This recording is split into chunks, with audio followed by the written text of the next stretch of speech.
Ladies and gentlemen of the press, welcome to our briefing.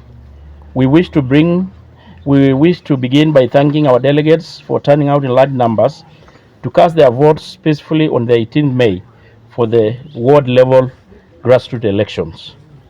We will wish to encourage our people not to fall victim of grassroots election remaining. That is the constituency and the county level. In a delegates electoral college system of voting, which is the one we are using here in a UDA grassroots election, any undue advantage earned at the first level will be carried up to the rest of the levels to notify our delegates and the party of the following. 1. Delegates that were not elected. On the 26th of April 2024, the UDA party conducted polling center grassroots elections in 570 polling centers across the county. Unfortunately, the same was marred by massive irregularities and malpractices that renders the said exercise to a very large extent irregular and unfair contest. We raised the issue of gadgets that were sneaked to the forest and voted, and in cars and individual person returning officers in this case, and voted in the bush, affected over 209 polling centers, translating to that 7% of all the polling centers.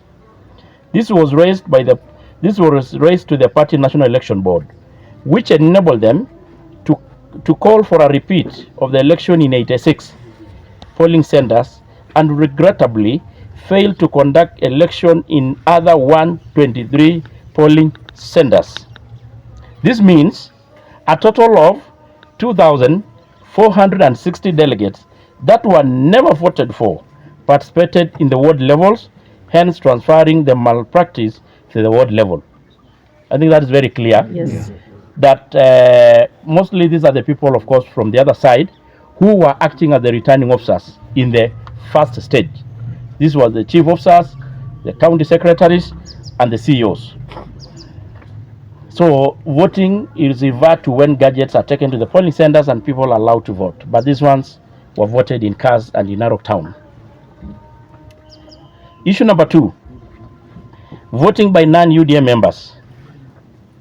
It is unfortunate that the party agreed to strike out over 2,900 UDA members from a delegates voting register as guided by our party constitution, Article 243, only to realize that on the material day that they unlawfully contested and voted for. I'm referring that out of the delegates that were moved to this level, 2,934 to be very specific, are non-UDA registered members. And that is non-UDA members. They are not registered with us. They are members of ODM, sisi kwa sisi, na machama zingine. And I don't know why we had to do that. While in Narok, we have got 147,000 strong UDA membership.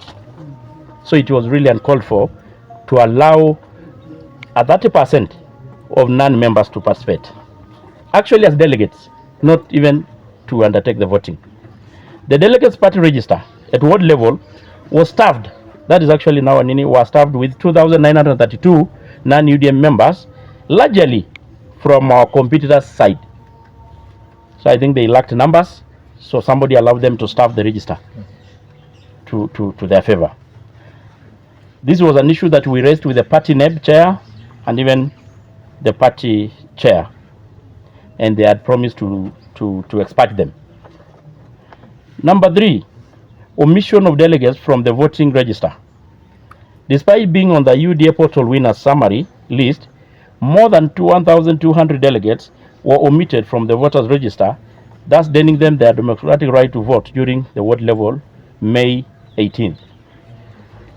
We raised that issue of 1,200, and it was just surprised that people could go to the polling center having their names in the portal winners summary and were denied.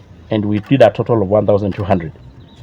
And of course, we even listed the majority of the polling center, like Saparingo polling center in the commended ward, and many others. We have the list. Number 4, allowing people from the nullified polling centers election to vote. On 4th, majority of the nullified polling centers, they were repeated. And the people who won in the nullified one, they found themselves voting again. And they were like in Mosiro polling center, in Narok East, Medungi polling center, Kilgoris, and about another 5 or 6. And they still appeared in the summary, despite having the results of those polling centers nullified. And this is, to our surprise, was only happening on a situation that favors the other team. This will only, therefore, mean there was someone somewhere on the electoral process hell-bent to skew the process to favor a particular side. We wish to call our UDA support base to continue holding faith to our beloved party and never lure to the trap of a few individuals with no good motive for our party. Democracy is expensive. It might take time, but we still hold to the faith that the above matter will be addressed by our party leadership before the next stage of process, and it is never too late to do so. Thank you.